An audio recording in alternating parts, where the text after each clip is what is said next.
So if you turn to 1 Corinthians chapter 15, this is going to be more of a, if you didn't have enough of it this evening, a brain teaser, something to think about. So, some of you have probably noticed there's a gal I've been bringing up here from Rigby for a while. And there's some things that I am quickly learning that when someone has no religious background whatsoever, it is a lot harder to convert.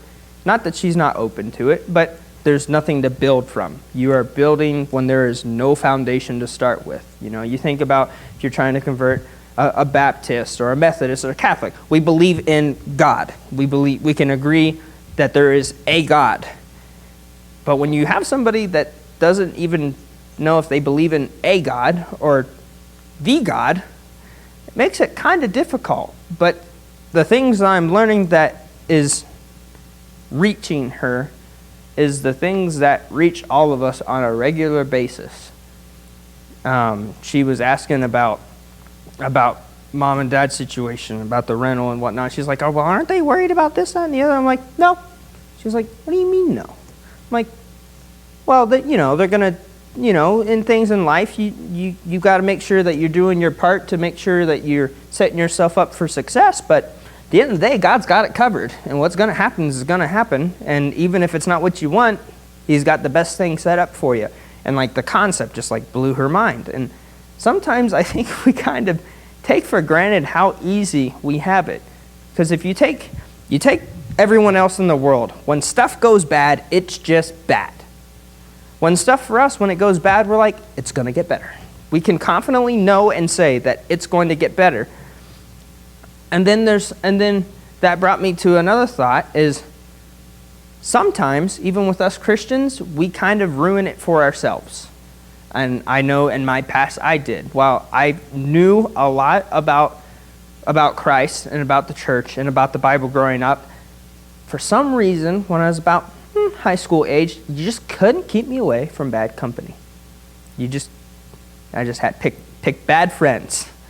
And then for some reason, when I quit picking good friends and I quit doing what was good for me, that whole, well, I know God's got it covered starts to kind of dwindle away, and then you start getting anxious and you start worrying about things in life, and you start thinking, what am I going to do about this? What am I going to do about that? And it made me think about it the other day, because there's some influences that in this world that are very strong ones. We got social media. We have the media. I call it the news, the media. And there's lots of things in this world that is corrupting everything that we should be fearless about. This world is controlled by fear. They slap you with, oh, there's this new insert blank virus or sickness or disease. It was Ebola. It was COVID. You could think back to history, back to anything that ever has gone wrong and caused a big old tizzy about something. It was blown up, and that's all you heard about. Well, you wonder why. Well, it keeps people living in fear, and so when we buy into those things, we corrupt our good habits.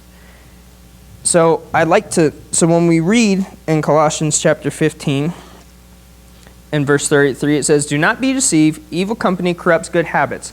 And I think when we think about this verse, we often just think, oh, that means my friends. I need to keep good friends. Evil company. Company isn't just who you spend your time with, it's what you spend your time with as well. If you're spending all your time watching the news, listening to things that keep you living in fear, telling you things that are contrary to what God tells us. People that tell you need to be open-minded to this thing when God says no. Those things corrupt our good habits. When you see on the news, the world is ending, and you let that bother you, that is evil company corrupting your good habits. Your good habits of, well, I know God's got it covered. I know it's not good now, but it'll get better. And I think that was something that a lot of Christians in the world, especially like when COVID happened, there was so much fear. Everyone was afraid of everything. And that's because there was a lot of information that we didn't know early on. But even then, there's never anything in this world that we should ever be afraid of. Not saying we should go and jump off a cliff and see if God should save us. But at the end of the day, if we allow the world to corrupt all of our good habits, there'll be nothing of God left to show the world. And that was something that I could tell bothers certain people. You ever met someone who is so absorbed in the media and what the world is saying that if you say anything across from it, they're almost you can see them. It makes them uncomfortable. But to the right people and the people with good hearts, they see us being, I wouldn't say casual or even lax, but they see that we don't live in anxiety. We don't live in fear. It's because we got good habits.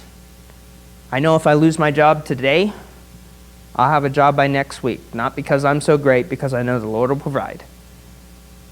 And there is some things that I think this world slowly kind of chips away at our good habits.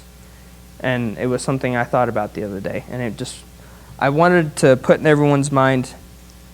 So if there's things that corrupt good habits, how do we reinforce good habits? How do we combat bad habits?